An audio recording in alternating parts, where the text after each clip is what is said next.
What's up, ladies and gentlemen? Welcome back to episode 7. And today we're going to be talking about what it's like to put through those times when you have plateau periods in their fitness journey / weight loss journey. So that's what today's topic's going to be. Right now we're getting ready to go to the gym. As you guys saw, new low weigh-in of 218.8 puts me down about 23 pounds. Let's go.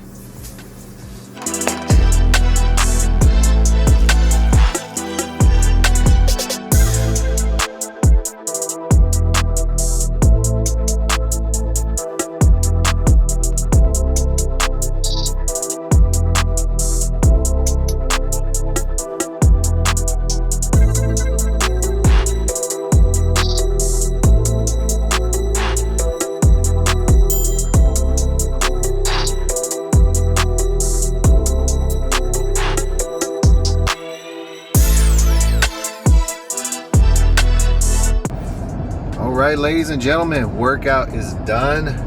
Head home now. 3 weeks left. 3 weeks. And gonna be going really hard these next 3 weeks. Drop my macros a little bit today. Starting 1 hour of cardio, but I'm not doing 1 hour all the way through. I'm doing 2 30-minute sessions. So I got my chest workout in today, and then I knocked out my first 30-minute session of cardio. Going to do another 30 minutes this afternoon after my wife gets off work. We're heading to the gym, knock out 30 minutes of cardio. So that's the plan for the next 3 weeks. Push super hard and get this close to that goal as I possibly can. I don't think I'm going to get there below 200 in 3 weeks, but nonetheless, wherever I get to, it's still a hell of an accomplishment, and I have a plan going forward after these 3 weeks are up. So for now, I'm gonna go get some food, get a little work done.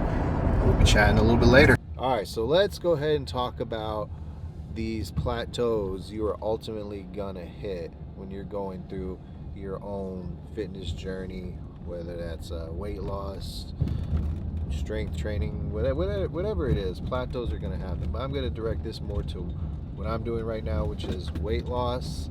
And I'm not gonna give you anything that's super, scientific or anything like that. I'm just gonna give you my experience and kind of what I've used in the past, what I used this time around. Because about a week or so ago, the whole week my weight was actually a little bit longer than a week. I'm sorry. Since the last video you guys saw, when I hit that 221 low weigh-in, at that time, I was stuck there. I would get down, I was at 221, I'd get down to 220, then it'd go back up to 222, then it'd come back down to 221, it stayed for a week and a half, there. It just would not move. So, at that point, I had been in this calorie deficit for a while now. I don't know, maybe 6 or 7 weeks at that time. So kind of, my wife was actually, it's kind of funny because my wife was in the same spot.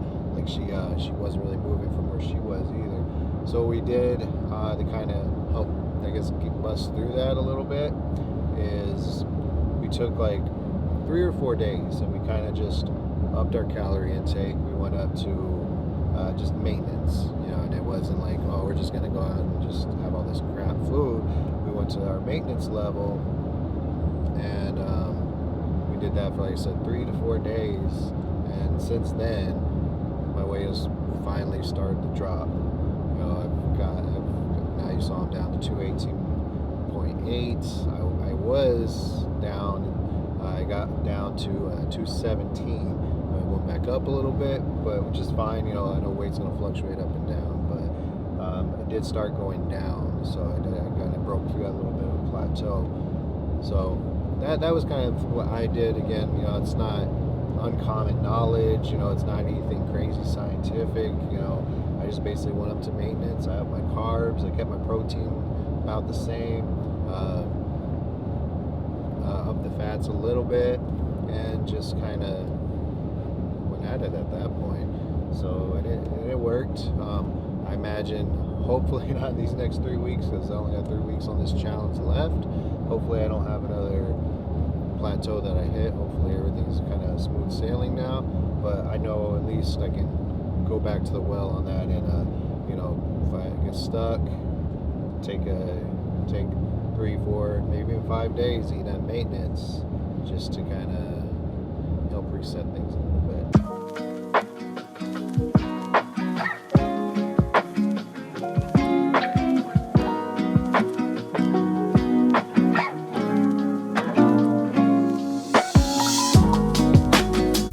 All right, ladies and gentlemen, it is the next day, and I kind of want to touch on a little bit what I said yesterday in regards, to having those plateaus, and kind of how to game plan to get through those. But I want to talk about some things that you definitely do not want to do to try to get through those plateaus. You don't want to aggressively drop your calories, because if you do something like that, yeah, it might work in the short term, but it's going to be something that's going to be hard to maintain. And then when that happens, it just could set you up for a lot of backslides. So no aggressive bumping down your calories, I'm sorry. And then the second thing, if you're doing, like, let's say, I don't know, 30 minutes of cardio a day or something like that, you don't need to, okay, I've been the same weight for 1 week or 10 days, whatever it is, and now 30 minutes is working, let's do an hour, let's do an hour and a half, let's do 2 hours or something crazy. That probably is a little too crazy, but you don't have to aggressively bump up your cardio, because again, that's going to be something that is going to be hard to maintain. And you might, like I said, in the short term, get through that plateau that you're on, but I think it's going to set you up for failure, because once you aggressively go up on your cardio or go down on your calories like that, you don't have a lot of places to go once that you hit that next wall, because inevitably that wall is going to come again. So don't aggressively drop your calories. Don't aggressively bump up your cardio just because you're going to hit a plateau for a week or so. Game plan. See what works good for your body that's going to help you get through those plateaus, and then move forward. That's the advice I give you. All right, ladies and gentlemen, I'm going to go ahead and wrap this video up. I hope you found the information in this useful, when it comes to trying to get through some of those hard times, busting through those plateaus. Yeah, I'm giving you information from my experience. Your experiences might be different than mine. All I'm trying to say is don't go to the extremes to try to get through those plateaus. That's definitely not the way to do it. And of course, before you start anything like this, fitness, diet, all that stuff, you always want to make sure to, follow up and see your doctor and make sure, everything's good and healthy with your body before you get started. So definitely make sure to take care of yourself before getting started. Anyways, guys, hope you enjoy the video. See you at the next one.